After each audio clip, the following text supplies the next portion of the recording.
Welcome back to What Would You Ask podcast. My next guest, we're very similar, matter of fact. You know that, Brody? I was looking at his bio and I went, it looks just like mine. He created FitDeck, right? The exercise playing card deal that he did when he was in the armed forces with his mates over there. He also established Prepwell Academy, right? It's the online video-based college admissions, tuition, how to get through that. I don't even know what the right adjective is, but it just allows. Some would say nightmare. There you go. Yeah, that's thank you. But man, I'm coming up to it, right? I just went through my daughters at Penn, and my wife kind of handled it all, and now I got my son with athletics too, with scholarships. I just need help because I don't even know what's available, what I'm supposed to look at, how I'm supposed to handle this. So I got through one and got her off and running, but we'll see what happens. This allows the students and the parents to really, Phil's going to tell you, is put this control back into that process. And it gives us the control, which is, I think, from a parent's, point of view, that's where it should be. So he appeared on Shark Tank, season 5, episode 15. Glad we have the episode in there. And also on season 11, episode 18. Now, I want to give you this background because, as I said, it parallels mine. Harvard Business School, Navy SEAL, father of 4, investment banker, I think at Goldman, if I remember correctly from the show. Personal trainer, firefighter, motivational speaker. Are you saying this sounds just like Nick? The only undergrad was at Yale. So the only thing that we have in common was I was born in Yale, at New Haven, Connecticut. So that's where Yale is. Everybody goes, oh, I think Yale's in Jersey.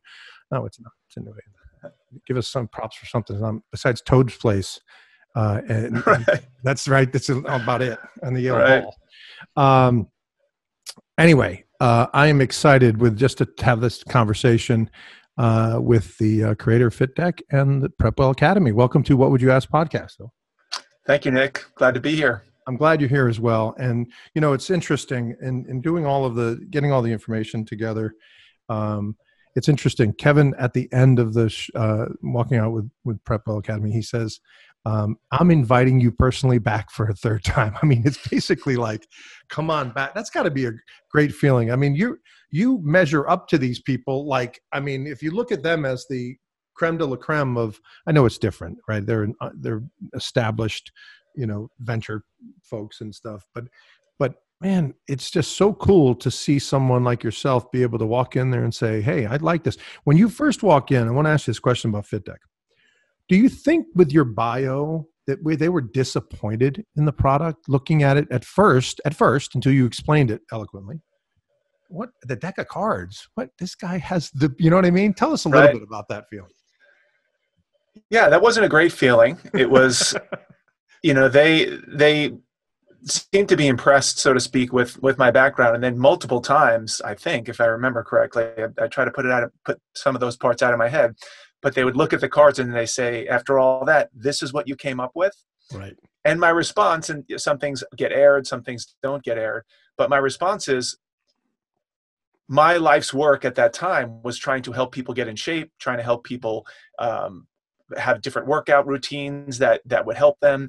And I don't know why that's a bad mission or why that's or not up to the standards of what they would want. I mean, would they want me to be in VC, or they want me back at Goldman making tons of money? I mean, what was the thing that I was missing? Certainly, I understand it's a relatively small business, a very small business at the time.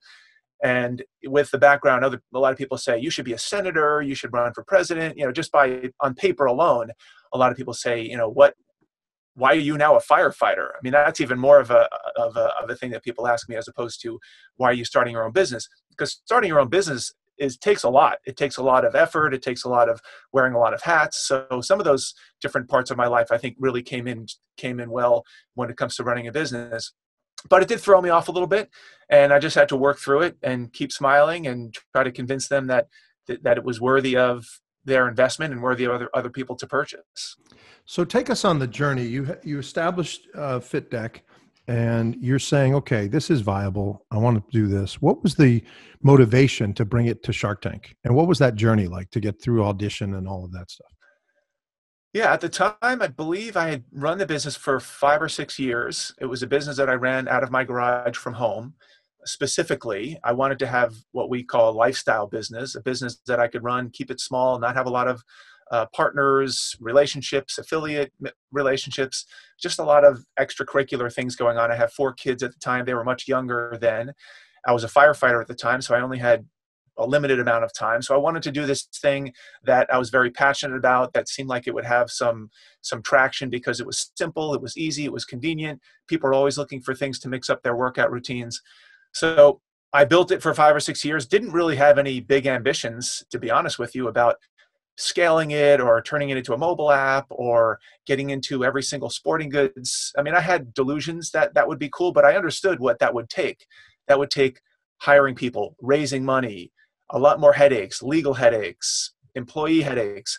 So I was verging on not wanting to do it. But eventually I said, hey, I want to go for this. I've done this for 5 or 6 years, generated $5 million, a little over $5 million in revenue, which they poo-hooed because it had taken me 5 or 6 years to make that money. But it was just my wife and me in our garage, onesies and twosies at a time. We did sell to some bigger schools, but we didn't have any retail presence. Instagram wasn't online by then, so there was just the beginnings of something other than selling through Amazon. There wasn't really a social media presence like there would be today. I do kick myself wishing I had FitDeck now with Instagram and how it would be so easy to demonstrate that in a little quick clip, but that wasn't happening then. So I always liked these reality TV shows. I applied to Apprentice multiple times, got to the final round several times. I applied to Survivor multiple times, got to the final round several times. So I was in the mix on these types of shows. And ultimately it popped into my head and I saw one of these casting calls come out and I said, hey, listen, I got to give it a try. I've always tried to get Mark Burnett on my side. I want to give this a try. I'm going to send a submission in. I sent my paper submission in. They got back to me and said, hey, we like your story. Send us a video submission, 5-minute video submission. So I sent that submission in. And then one thing led to another. We can go into the details about that, but ultimately got picked for the show and then had to go through with the producers and coming up with a pitch and then going in. And it was a great experience all around. I didn't quote unquote get a deal, so to speak, but ultimately sold the business a few months after that, had a great result from there. And then it spawned me on to wanting to do yet another business. So let's stop there. Do you attribute Shark Tank for assisting you with that later purchase and 3 months later, maybe due to the Shark Tank effect, right? All the pub you got and publicity. Tell us a little bit about that after you aired. Yeah, I think so. I mean, sales went way up. Our website got inundated. It's an easy product to understand. Everybody easily understood it. And so we got mobbed online. We had a lot of people calling. And it was funny because a lot of people came out of the woodwork and said, you should try this, you should try this, you should try this. And I had already done all those things for the last 6 years. So I appreciated the advice, but I had run down a lot of those leads and had, maybe I'm just not great at execution, but I had exhausted a lot of those different options. And ultimately, there were a couple of potential partners that came in and said, hey, we love what you're doing. Have you thought about this? Have you thought about that? And the one company that came in and it was just a perfect match. They were starting a fitness department or a fitness division, and they had a lot of products. They did not have a lot of content for those products.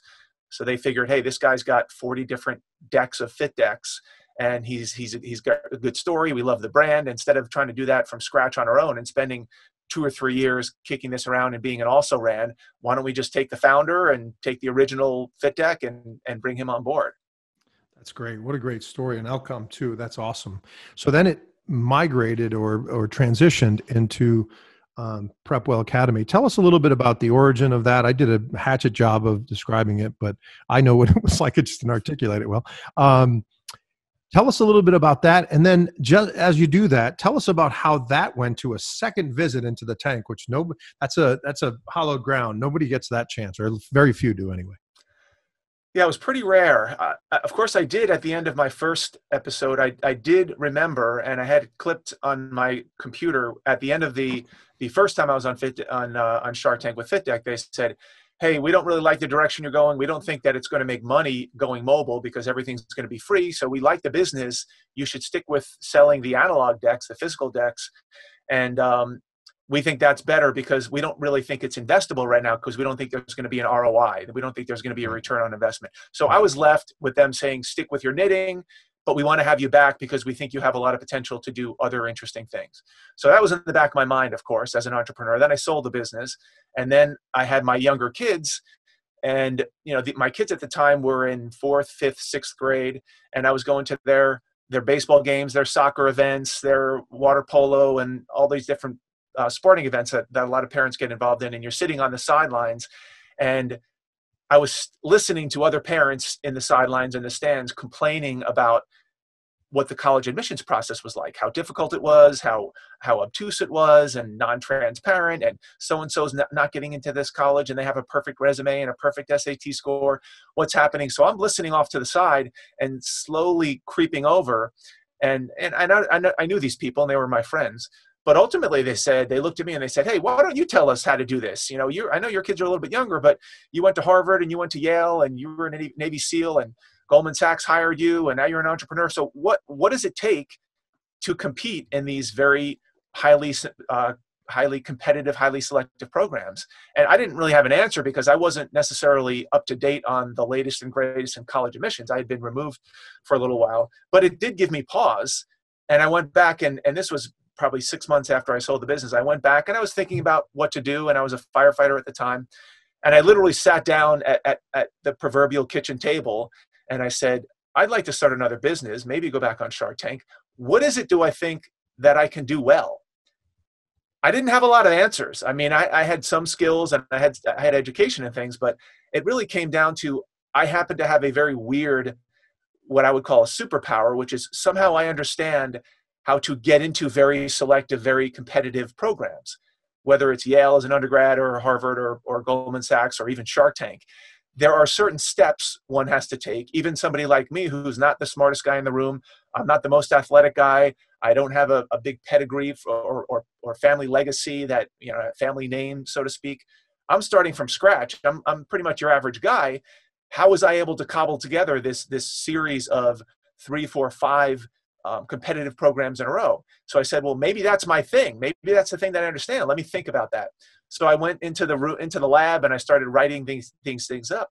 What was it that allowed me, a regular guy from New York, from a public high school, what allowed me to do some of these things that other people are like, man, if I did one of those things, my entire life would be complete. So I went back and I started making this list of, these are the things that are universal across all of these different competitive programs. And lo and behold, that's exactly what is needed in the college admissions process. There's interview skills, there's research skills, there's creating a brand for yourself and knowing what you care about, and this whole long list of things that not only did that apply to applying to college, but I used that same formula over and over and over again, whether it was the military or firefighting or entrepreneurship, whatever it might be. So then I said, hey, I think there's something here. Maybe I should go into the college admissions counseling business to help teenagers put those pieces together to not only maybe get to a college that they want to go to, but instill those principles in them so that basically for the rest of their lives, they just keep applying this blueprint over and over and over again and essentially do whatever they want. Because that's where I feel I am in life, which is I somehow know the parameters. I know what the principles are to get and change and do what I think I want to do. So I went back to college to get credentialed in college admissions counseling. I started tutoring kids. I started getting big groups of kids together at the local church. And one thing led to another, and I built this big platform and this big curriculum. And ultimately, I wanted to put it online because there were too many people in the class and people from around the country wanted a part of it. So I said, hey, this has got to be scalable. I turned it all online, a 4-year program online, and started experimenting and seeing what people liked about it. And then lo and behold, I said, hey, this is actually a business. We're making money. People are signing up. And I'm going to give Shark Tank another shot. I'm going to call in my chit, as we say, or I'm going to call in that invite.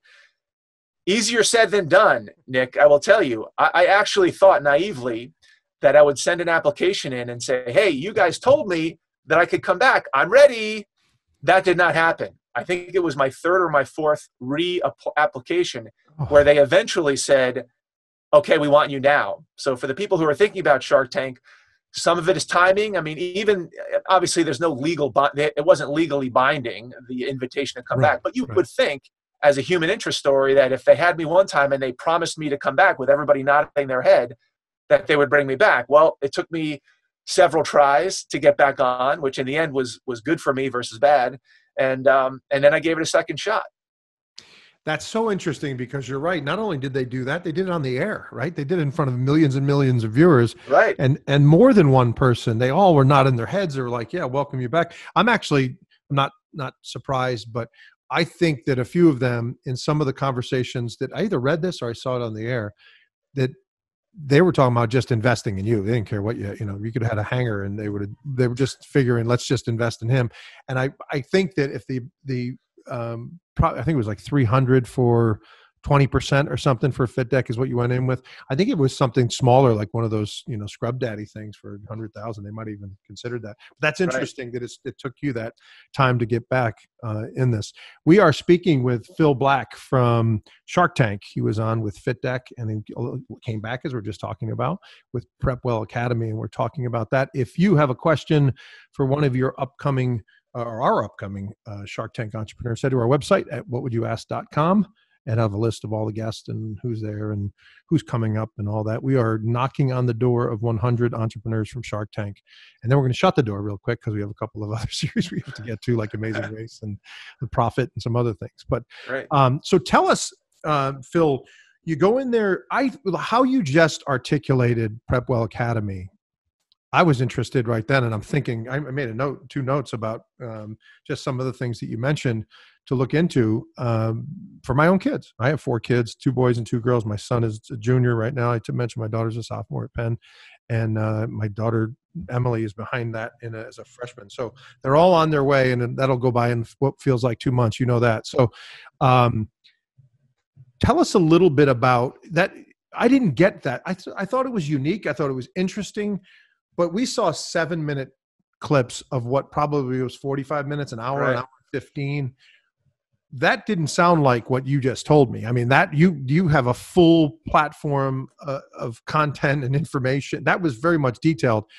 Was there other things that got lost on the edit floor, so to speak? Oh, are you talking about the highlight edit or the I'm talking about edit? Yeah, the actual show edit. Yeah, a lot. Yes, I mean you have to take the good with the bad. There are a lot of things that are left on the editing room floor. You have to go in there and deal with that.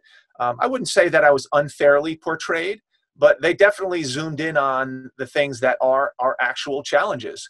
One is that 14 and 15-year-old kids are not overly excited about getting one more thing on their to-do list. So that's not a viral thing. That's not something that, even if the word gets spread, that all of a sudden millions of kids are going to say, I need that. So, I mean, that's completely legitimate. And I understand that. I think that there's a lot of hay to be made there, because I think there are millions of kids, if they knew it and it was put to them in a certain way, that they would at least be interested. The other layer is there has to be a parent that is interested. So there's a go-between now. It's not, as you said, one of those scrub daddies where, oh yeah, that's an easy purchase. I'm just going to buy that. If I don't like it, I throw it away. There's multiple layers. There's an interaction with the parent and the child. Are they pushing the child? Does the child want to do it? And they're throwing a tantrum because I don't want to learn about that. It's too early. My friends aren't doing it. So there are a lot of challenges in doing what I'm doing, which is part of what I do, which is different from other people, is I start earlier. Most people start with this college admissions process in 11th or 12th grade. And in my opinion, and maybe you've gotten this with your daughter or maybe your son, to me, if it's depending on where you want to go to school, it's often too late, because there's some groundwork that needs to be built in freshman and sophomore year in order to build the body of work to the point where you can actually have a fighting chance to be in the conversation in some of these selection committees. In particular, the niches that I look for are people who are interested in military programs like the Naval Academy, like West Point, highly selective, a lot of hoops to jump through in that regard. Athletes who have highlight reels that they have to do. They have to communicate with coaches.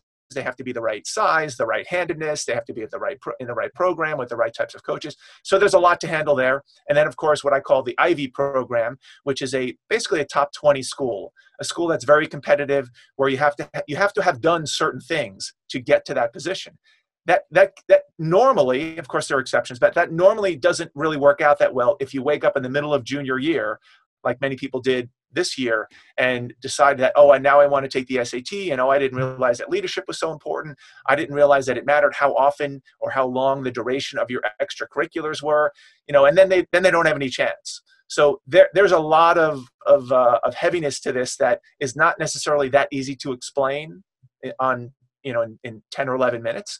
What I will say, Nick, that bummed me out, and this was not on air, but when Mark Cuban looked at me and said, Phil, I got to tell you, I have a 16-year-old girl, and she does this, she does sports, she does after school activities, she's got a tutor for the SAT, she's got all this stuff dialed in. I'm not really sure that there's a need here.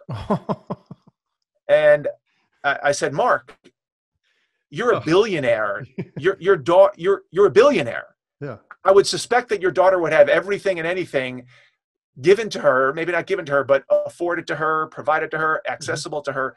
There are millions of people who are not daughters of billionaires who need a lot of help. There's people with parents deployed. There are people with single moms. There are people with all kinds of situations that don't have this type of advice and help and mentorship. So it bummed me out a little bit, but that didn't seem like there was any empathy there. And I wish I had done a better job convincing, or maybe I did a bad job of what I would call evincing what the pain and suffering is like. Maybe I just wasn't a good enough salesperson. And they were like, no, I'm not really sure we really need it out there. Most of them did not have students who were in that zone, except for Mark. And most of them, even if they have kids in that, who have passed through, and I know some of the sharks have kids who are older, either they didn't really feel the pain because they're very wealthy and the kids kind of sort things out on their own, or they had every resource available to them. But it's not like they don't have empathy for other products that come in that they wouldn't necessarily need. So, I take the hit on that. I wish I had done a better job of demonstrating I don't want to say pain and suffering because it sounds maybe too dramatic, but demonstrating what the need was and how widespread this need was and how easy it would be for a parent to offload all of that mentorship on me and then flow down to their child. I can tell. I think the detached reason is probably the one I would support. I just think that and again, I don't think it's there's no blame here. There's no pointing fingers. It's just the mere fact that I don't think that they had to probably go through what the everyman does have to go through. I can tell you, my wife is a nursing instructor at Duquesne University, and she works part-time. And my daughter, when she was going on her way to go to Penn, she had all these scholarships from different things and all academic. And she played soccer, but not good enough to get into a place like Penn and stuff to play. And she really examined things, as you talked about, in the early stages. Like she was telling me, Casey has to, she has to get a job. And I'm like, it's sophomore. She's going to be a sophomore next. I mean, this is the end of her freshman year. She said, yeah, she should have did it last summer. And I'm like, what? She doesn't need to get a job. And so I said to Emily, listen, the home office I have, I need you to clean that. I'll give you this amount of money. And I remember I said, tell your mother, we have a job for you. And she came back and she said, no, Dad, Mommy vetoed that. I need a real not job. Good enough. It's not good enough. So she literally went, and she is going to become a vet. What she wants to do. And she wanted to go into, what she considered the Ivy League. And Penn is as close as you get to being in the Ivy League without being in it, in my view. And she got to a school that she wanted to be, but if my wife had not done all of that, and when you talk about the time invested that she had to do, and at the time she wasn't working and she got the chance to spend that time, but really put her on the best road going. And the other thing that came out through it was availability of all different scholarships. Like we didn't know about, some people were telling us, oh, she's never missed a class. And you talk about things she was taking college courses in freshman year of high school and getting credits, I think, I barely got a bachelor's degree, so don't look at me for any of this stuff. But literally, I think they were getting course credits by the time she was in her junior year. And it was it was amazing. And first of all, she's a great kid, and I can go on all day for that, but I'm not going to do that. But it was a incredible effort. So for them to be, and I don't think they were dismissive. I know what they were saying, and I get it, but when I was going through it, I think you did a very good job. I was thinking, man, this is something I need to look into. Matter of fact, that while you were going through that, I was not in preparation for the interview, but when you did it live, I was a big fan of Shark Tank and still am. Watching it, I thought, wow, there's really a need. I was just the opposite, and I'm certainly not a billionaire, but I had 4 kids, and I was thinking, man, this can help organize all of that stress and anxiety that you go through during this process. It made sense. Well, to me. luckily you weren't alone, because we did have a big bump there, because not everybody shared the from an investment point of view, that because they're looking at it from an investment point of view, not necessarily a value of service, value of product. Now, typically high value services and high value products are investable, but not always, or people don't perceive them as being having good ROI, so to speak. So a lot of America, I think, did, and I think we also lucked out a little bit in the fact that we aired right at the beginning of the coronavirus. So people weren't in school, and now, of course, a lot of people are not back in school again. So they're scrambling around. They don't have guidance counselors who they can go into their office. So the combination of airing a few times and airing during this pandemic has been a bonus. So tell us you told us that FitDeck was sold off, and that seemed like a great opportunity for you to continue that with a company that was moving into that arena. So that's a nice thing to happen with for them and for you. Tell us a little bit about the Academy. How are things going? How is it morphed or evolved since the show? Tell us about it.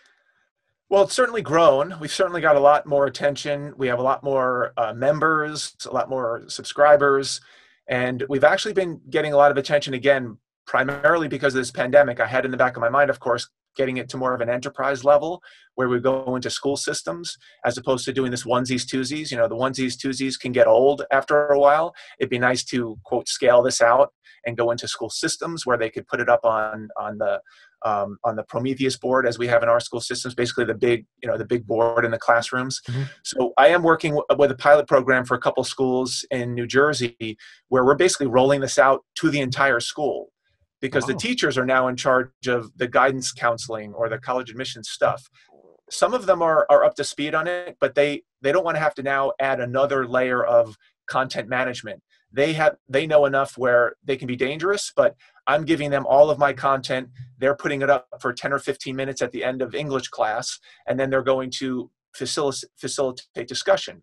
So they're basically taking my 4-year program, giving it to all the teachers, and allowing them to basically create another program, turnkey program, that they just have to turn on the video, watch me talk for 5 or 10 minutes, facilitate discussion for 5 or 10 minutes, and feel like they have an organized, timely plan for 9th graders all the way through 12th graders, without having the teachers have to go through more training or go out and get certified or credentialed or whatever it might be.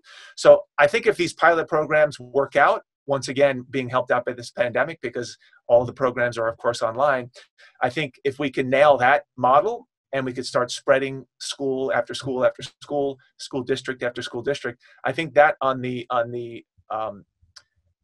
ROI side, on the investment side, on the scalability side, that's probably going to take over the individually trying to convince mom and their son to enroll on their own, which is growing at a nice clip, especially with the re-airings. I remember, I think on our FitDeck episode, I think we were number 20 on how many times the episode has re-aired. Yeah. I think we were at number 20. I think the number moves around, but I think one time I got an email from someone saying, "Hey, you guys are number 20 on the list for most times you have re-aired." So at the time, I didn't own the company anymore, so all of those re-airings were not really necessarily benefiting me, so to speak. But now that I still own Prepwell Academy, as we get more and more reruns, that's all going to come back to me, which would be nice because I still own the business, and it's almost like an ongoing marketing and advertising campaign. So I have high hopes. Let me ask you a couple things as we close out. You got and I want to understand this because obviously those pilot programs get that one half of the equation, which is the student. The other side is that ROI side you talked about in the investor side. Is there a plan, or is the plan for the individual, the student athlete, et cetera, to just get mom or dad motivated, inspired, and that kind of the chain kind of breaks, right? You're not in control. Is there a plan to market directly to the parents? Is this a PTA thing? Is there another side of this? I don't know if PTA is even the right word, but you know what I'm saying. Is there a way to go at the parents? I think for the most part, I go to the parents. It's very, very rare that a 14 or 15-year-old will say, I mean, it happens because some people say, oh, this guy was a SEAL, I'll do whatever he says, or I want to work for Goldman Sachs, or, they latch on to something in my background, which is great. Yep. But 13, 14, 15-year-olds are not particularly thinking about 3 or 4 years down the road. Their parents, however, if they're looking out for their kids, they have that longer range perspective, that longer term perspective. So when they get a quote unquote a pitch from me, or they hear about me, or they get recommendations, or someone recommends Prepwell Academy, they're like, wait a second, I need that for Joey. I need that for Susie. That's going to be great. So almost my pitch is almost primarily to parents. Now going into the schools, hopefully that will then allow the students to get the content, but it's still going to be a parent on one side and a school system on the other side. I don't know that it'll ever be direct, DTK, direct to kid. I don't know if that's ever going to happen unless something really massive happens in the next couple of years, where kids actually understand and realize that they need to get going pretty early on this. Last question for me in the final 2.5 minutes that we have. What makes you you? I mean, you have achieved things that are incredible. I mean, it's just that it's there's a certain segment that goes to Yale, and there's a certain segment that's a Navy SEAL, and there's a certain segment that can work for Goldman, right? And then there's certainly a certain group of Harvard business grads, and you have all of this compiled. And by the way, I would add fireman to that. My father's a fire chief in New Haven, Connecticut. So nice. I would add, and retired now after 37 years, but that was as important to him as anything in life, was being a fireman, and then through the chief ranks. But Sure. Tell us about how driven, what makes up the characteristics in you that continues to hit these milestones and goals and achieve like you've done? The best way I can answer that is a made-up word, and the word that I've coined is discipline. So it's a combination of vision and discipline.